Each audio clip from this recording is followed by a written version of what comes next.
नमस्कार। डीएलएड प्रथम वर्ष विषय हमारा हिंदी भाषा शिक्षण और प्रवीणता, जिसके अंतर्गत कि हम विधाओं की गद्य एवं पद्य विधाओं के बारे में चर्चा कर रहे थे। आज गद्य की विधा है जो निबंध, उसके बारे में हम लोग चर्चा करेंगे। ठीक है, तो निबंध, यह गद्य शैली है। यह गद्य शैली है। यह गद्य शैली है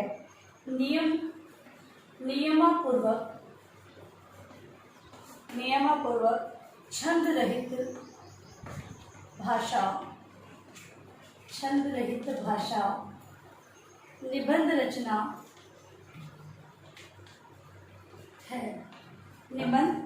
है। जिसमें एक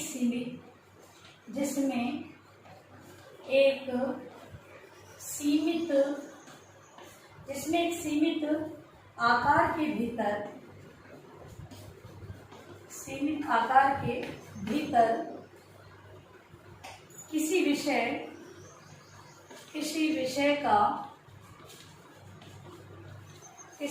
का वर्णन स्वच्छंदता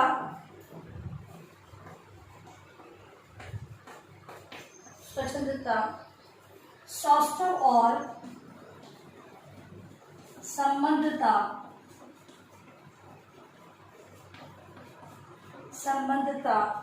के साथ किया गया है।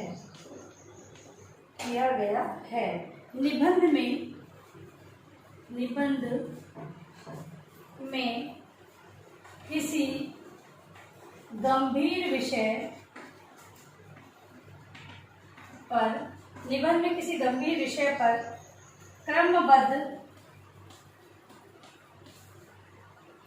अनुच्छेदानुसार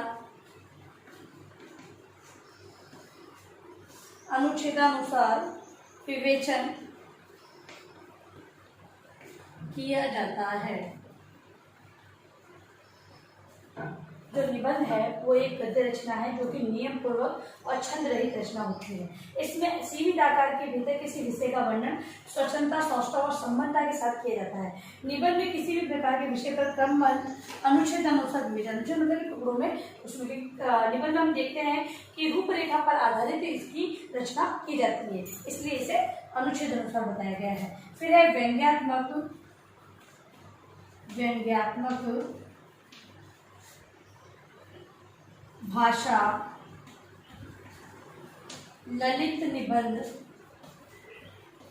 व्यंग्यात्मक भाषा ललित निबंध का भी कम महत्व नहीं है। वस्तुतः निबंध तथा गद्य निबंध विधा की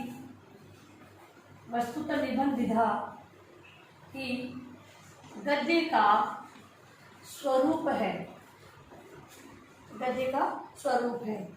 निबंध शिक्षण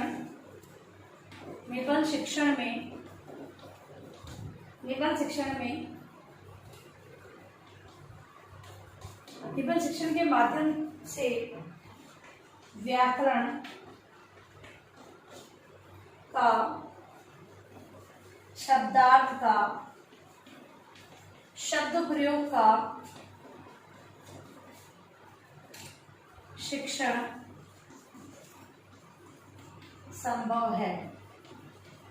निबंध के माध्यम से ही शिक्षण के विभिन्न रूप, जैसे निबंध शिक्षण में व्याकरण का ज्ञान प्रदान करना, शब्द का और शब्द प्रयोग का शिक्षण करवाया जाता है। ठीक है, तो इस प्रकार निबंध जो रचना है वो गद्य की रचना है और जो कि एक रूपरेखा पर आधारित अनुच्छेदानुसार इसका विवेचन किया जाता है। और निबंध के आधार पर हम बालकों के अंदर शब्दार्थ सिखाना उन्हें, क्योंकि निबंध जब पढ़ाया जाता है उसमें विभिन्न शब्द आते हैं, तो शब्दों के अर्थ बताते हुए अध्यापक आगे बढ़ता है। तो इसलिए और व्याकरण निष्ठ भाषा का प्रयोग उसमें होता है, तो व्याकरण के नियमों के बारे में भी अध्यापक बता सकता है। और शब्दों का प्रयोग, कौन से शब्द कहाँ पर प्रयुक्त होते हैं, ये सारे व्याकरण निष्ठ शब्द होते हैं, उनका प्रयोग करना भी अध्यापक निबंध के माध्यम से विद्यार्थियों को सिखा सकता है। अब है निबंध शिक्षण का महत्व।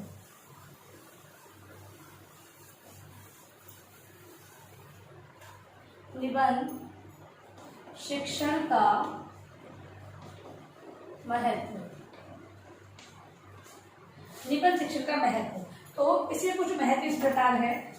गद्य के माध्यम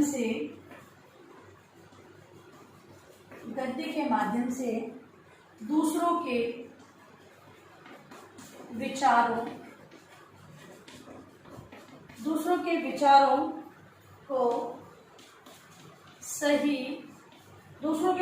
को सही रूप में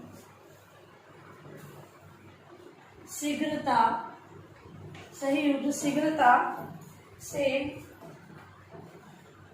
ग्रहण किया जा सकता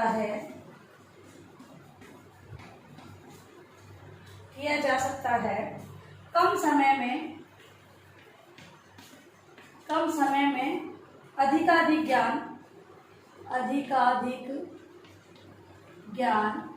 दिया जा सकता है।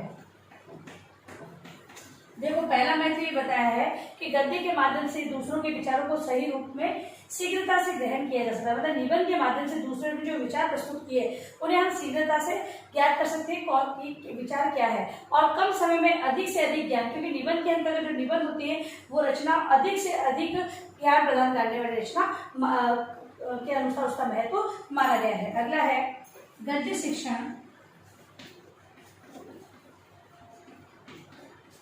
गद्य शिक्षण के द्वारा बालकों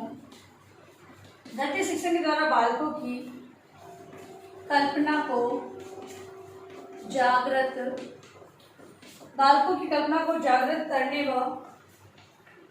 करने व उनमें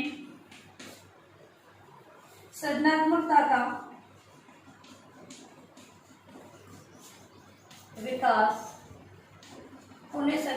विकास किया जा सकता है। दूसरा महत्व ये बताया गया है कि गद्य का जो शिक्षण है वो बालकों के जो कल्पना उसको जागृत करने तथा सृजनात्मक गद्य का जो शिक्षण जो करवाया जाएगा, निबंध गद्य की रचना का जब शिक्षण विद्यार्थियों को करवाया जाएगा, जिससे कि बालकों में कल्पना शक्ति जागृत होगी, वो विभिन्न प्रकार के तर्क वितर्क या कल्पना कर सकेंगे, और उनमें सृजनात्मक जब वो कल्पना करना प्रारंभ कर लेंगे तब वो किसी भी सृजनात्मकता को कर सकते हैं, या मौखिक हो या लिखित हो। फिर है गद्य में रचनात्मक कार्य करना, पद्य आदि भाव प्रधान रचनाओं की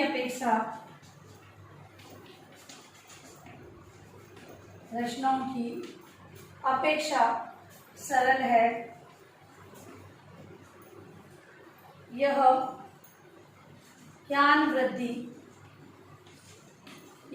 वृद्धि का एक सरल एवं सुग्राह्य माध्यम है, साधन है।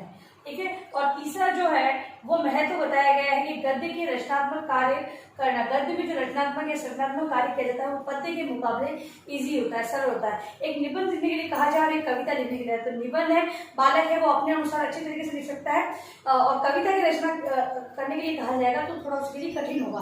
तो एक कविता में भाव प्रधानता रहती है, और भावों को किस प्रकार ग्रहण किया जाए, किस प्रकार प्रस्तुतिकरण किया जाए, बालक के अंतर्गत की समझ विकसित करने में बहुत समय लगता है। तो ये सरल और सुग्राह्य होती है ज्ञान वृद्धि, मतलब कि जो पद्य की अपेक्षा गद्य की रचना करना सरल और सुग्राह्य माना जाता है। इस दृष्टि से भी गद्य का शिक्षण महत्व रखता है, या निबंध शिक्षण महत्व रखता है। अब देखिए अपना नया कार्य प्रश्न।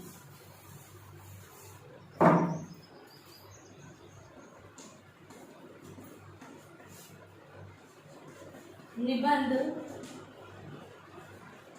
को समझाते हुए इसके महत्व को स्पष्ट करें। ठीक है, तो अब आपको ये अपने गृह कार्य के रूप में लिखकर लाना है। और अंत में इस महामारी के दौर में कम से कम ये आवश्यक कार्य होने पर घर से बाहर जाए। बाहर निकलते 3 बातों का विशेष ध्यान रखें, मास्क लगाए, सोशल डिस्टेंस बनाए और हाथों को बार बार सैनिटाइज करते हैं। सुरक्षित रहे, सभी का ध्यान रखें। धन्यवाद।